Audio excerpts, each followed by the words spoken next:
내 삶이 무언가에 의해서 박탈당했다, 이렇게 생각해 보신 적 있으실까요? 이런 어려운 시간을 생각할 때마다 떠오르는 책이 있어요. 빅터 프랭클의 죽음의 수용소 앞에서. 이 책을 제가 항상 떠올리게 되는데, 이 빅터 프랭클의 죽음의 수용소를 네 번째 읽어보고 있어요. 그런데 이게 너무 신기한 게, 지금 뭐 상담, 뭐 심리 이런 거 공부하고 있다고 말씀드렸잖아요. 책을 상담 심리학적 관점에서 보게 되는 거예요. 그러니까 이 기존에 읽었던 이 세 번의 내용과 제가 이것을 공부하면서 읽었던 내용이 확 바뀌는 거예요. 사람이 정말 처절하게 힘들 때 그 사람은 과연 어떤 태도를 취하나, 이거에 대해서 다시 한번 생각하게 된 거죠. 우리는 어떤 문제가 생기면 그 고통을 그대로 받아들이잖아요. 그런데 사실은 그 고통은 그 자체가 문제는 아니라는 거예요. 그 고통을 어떻게 해석하냐, 어떤 의미로 받아들이냐에 따라서 굉장히 틀리다는 거죠. 타 지자체 팀장들, 과장들 뭐 이런 분들하고도 제가 이렇게 만나는 경우가 종종 있어요. 그런데 그분들이 저한테 얘기하기를, 저처럼 파란만장하게 공무원 생활을 하는 사람이 없을 거다, 막 이렇게 표현을 하더라고요. 왜 나의 의도랑 다르게 정말 이렇게 많은 굴곡들이 생기지? 막 이런 거를 정말 심각하게 생각해 본 적이 있었어요. 많은 분들이 아실 거예요. 그냥 노멀하게 가는 시간은 거기서 얻고, 잃고, 배우고, 깨닫고, 이런 정점들이 별로 없는 거죠. 그런데 이런 굴곡이 생기는 경우에는 정말 많은 거를 보고 배우고 느끼게 돼요. 사람에 대한 관점도 바뀌게 되고, 상황에 대한 해석도 완전히 달라지게 되는 게 있어요. 그래서 그런 시간들을 통해서 제가 잃은 것도 분명히 있었죠. 잃은 게 없었다고 얘기할 수는 없지만, 그 반면에 또 얻은 게 너무 많았던 거죠. 제가 공부하는 석사, 박사들이 제가 살고 있는 곳으로 MT를 왔었어요. 거의 뭐 45명? 뭐 이 정도가 우르르 내려와갖고 제가 너무 좀 불편했죠. 근데 그분들이 다 이쪽에 한번 와보고 싶어 하시는 거예요. 그럼에도 불구하고 어제 여기 와서 MT를 하고 이렇게 많은 분들이 오셨다 가셨는데, 이게 직업병인지라 또 외부 손님이 오시면 막 또 알지 못할 애양심이 막 생기는 거예요. 또 막 뭔가를 막 잘 설명해야 되고, 뭔가를 잘 안내해야 되고, 막 이런 것들이 생기는 거죠.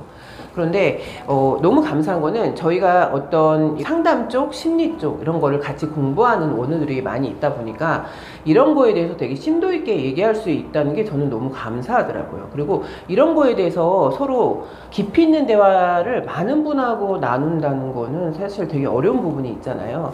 그런데 이렇게 관심사에 대해서 누군가랑 편하게 얘기할 수 있다는 거, 뭐 예를 들면 뭐 종교적인 거, 또 예를 들면 뭐 학문적인 거, 이런 대화 상대가 조금씩 생기고 있다는 거는 삶을 의미 있게 만드는 작업인 것 같아요. 많은 사람들이 권력에 많은 의미를 두고 사시잖아요. 빅터 프랭클은 사실 가장 중요한 거는 쾌락도 아니고 권력도 아니라는 거예요. 빅터 프랭클이 주장하는 그 이론이 로고테라피 이론이 있어요. 근데 이 로고테라피는 이 사람이 정말 죽음의 앞에서, 문턱에서 많은 사람들이 죽어가는 것을 현장에서 본 사람으로서 이 삶의 의미를 가장 중요시 여기게 된다. 이 삶에서 의미를 넘어서는 것은 없다, 이렇게 주장을 하고 있는 거예요. 고통 속에서 그 고통을 어떻게 해석하냐에 따라서 삶과 죽음이 갈릴 수도 있다는 거예요. 죽음의 수용소에서 두 가지 부류를 봤다는 거예요. 하나는 자포자기하고 스스로 삶을 포기하는 사람을 봤고, 또 하나는 그 고통 속에서도 희망을 보고 또 의미를 찾아서 어떻게든지 살아나가야 되겠다 다짐하는 사람을 봤다는 거예요. 극한상에 들어가시면 어떤 거에 의미를 두실까요? 저도 한번 그런 걸 생각을 해봤어요. 이런 죽음의 수용소, 나는 이 많은 고통을 뛰어넘고 과연 어떤 선택을 할까? 빅터 프랭클은 로고테라피에서 세 가지 의미를 부여해요. 첫 번째는 창조적 가치를 부여하는데, 이거는 내가 세상을 살면서 내가 이 세상에 어떤 거에 대해서 기여를 하는가에 대해서 얘기를 하고 있어요. 내가 누군가를 도우면서 어떤 거에 대해서 기여를 하는가, 이런 거에 대해서 얘기를 하고 있는데, 이거는 되게 신기한 경험 같은 거, 체험 같은 건데, 제가 기도 생활한다고 말씀드렸잖아요. 그런데 제가 정말 뜻하지 않은 쪽으로 관심이 바뀌고 있는 거예요. 그래서 이건 또 무슨 의미일까, 막 이렇게 생각을 하게 되는 거예요. 제가 사실은 관심 분야는 정말 제 연령대에 되게 관심이 많아요. 그래서 상담이나 심리 쪽도 그쪽을 공부하고 있었는데 갑자기 저의 관심이 노인 쪽으로 바뀌고 있는 거예요. 이건 제가 의도하지 않았던 건데 저의 관심사가 점점 노인 쪽으로 가고 공부도 계속 그쪽 방향으로 흐르고 있는 거예요. 자기계발서를 많이 읽으신 분들은 에너지 흐름이라고 표현을 하거든요. 그런데 저는 에너지 흐름이 다가오면 저는 그거에 그냥 그대로 순종하는 마음으로 그냥 같이 몸을 실어요. 그래서 이 노인 쪽에 관심이 생기는 거는 또 나한테 어떤 의미가 있겠구나. 그러면서 또 노인 쪽에 대해서 공부를 하고 있는 중이에요. 그리고 두 번째는 체험적 가치에 대해서 얘기를 하고 있어요. 현장에서 배우고 느끼고 체험하는 것. 그런데 이 책에 보면 너무 가슴 아픈 문구들이 되게 많은데, 한 사람이 숨을 거두자 나머지 사람들이 아직 체온이 남아있는 시신 곁으로 다가갔다. 그중 한 사람이 죽은 사람이 먹다 남긴 지저분하기 짝이 없는 감자를 낚아채 갔다. 그 다음 사람은 시신이 신고 있는 나무 신발이 자기 거보다 좋다고 생각했는지 신발을 바꾸어 갔다. 세 번째 사람도 앞 사람이 했던 것과 똑같이 죽은 사람의 외투를 가지고 갔다. 그런가 하면 또 다른 사람은 진짜 구두끈을 갖게 됐다고 좋아했다.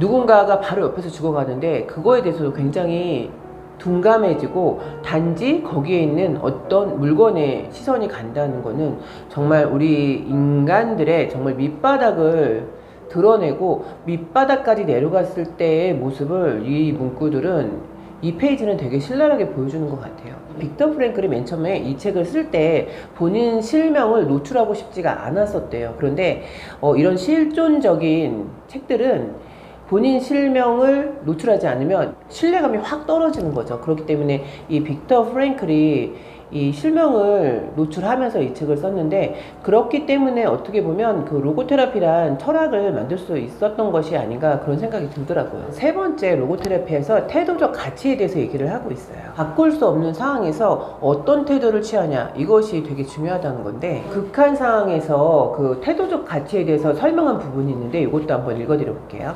수용소에서는 대체로 문화적 동면 현상이라는 것이 있었다. 하지만 여기에 두 가지 예외가 있었으니 그것은 바로 정치와 종교였다. 정치에 관한 이야기는 어디서나 시도 때도 없이 들을 수 있었다. 그 이야기는 대개 소문에서 비롯된 것이었고, 이런 소문들이 어디선가 시작돼 끝도 없이 퍼져나갔다. 전쟁 상황에 관한 소문은 대개 모순된 것들이었다. 그러나 아주 빠른 속도로 꼬리에 꼬리를 물고 퍼지면서 수감자들의 마음을 신경 과민 상태로 만들었다. 전쟁이 곧 끝날 것이라는 낙관적인 소문이 사람들의 마음에 실망을 안겨준 게 한두 번이 아니었다. 그래서 희망을 포기한 사람들도 있었다. 하지만 이들보다 더 분통 터지는 사람들은 도저히 못 말리는 낙관주의자들이었다. 한편 일단 종교에 관심을 갖기 시작하면 사람들은 아주 진심으로 그 속에 빠져들었다. 그 믿음의 깊이와 활력이 종종 새로운 수용소에 들어온 사람들에게 경탄과 감동을 불러일으킬 정도였다. 여러분은 이 문구 어떻게 보세요? 저는 이런 극한 상황에서는 신을 더 만나기 쉽다고 생각을 해요. 개인적으로는. 이 책에 니체가 한 아주 유명한 말이 써 있어요. 왜 살아야 하는지 아는 사람은 어떤 어려움도 참고 견딘다. 여러분, 왜 살아야 하는지 아시나요? 저는 지금은 말할 수 있는 것 같아요. 왜 살아야 하는지. 이거를 몰랐을 때는 저는 정말 감정적으로 많이 요동쳤던 것 같아요. 근데 왜 살아야 되는지를 알고 나서는 되게 안정궤도에 들어간 것 같아요. 삶의 의미는 무엇이냐 이렇게 물어보면, 이게 프라이빗해서 말씀드리기 좀 곤란한 부분이 있긴 한데, 이게 요즘에 제가 느끼는 게 뭐냐면 나에게 어떤 사명이 있을 것 같다는 그런 마음의 울림이 계속 있어요. 그래서 그 사명이 무엇일까에 대해서 되게 구체적으로 고민을 하고 있어요. 그리고 그 사명을 제가 정확히 알면 저는 그 사명을 따라서 아마 살지 않을까 뭐 이런 생각이 조금씩 들고 있어요. 사실 우리는 어찌 보면 지금 이 시간은 저희가 순간순간에 했던 선택, 삶의 방향과 가치와 부합됐나 안 부합됐나, 이것도 되게 중요한 것 같아요. 삶의 색이 선명하려면 이 세 가지 질문을 체크를 해봐야 됩니다. 첫 번째는 나는 오늘 어떤 가치를 느꼈는가? 두 번째는 나는 누구에게 어떻게 의미 있는 존재였을까? 세 번째는 내일은 어떤 의미를 살고 싶은가? 이 세 가지를 체크해 보면 앞으로의 삶이 되게 선명해진다고 얘기를 하고 있어요. 우리가 하루하루가 힘들고 내지는 또 삶이 힘들다. 우리가 힘들고 고통스러운 거는 시간이나 삶이 힘들어서가 아니라 그 삶 속의 의미나 목적을 상실했기 때문이라 그래요.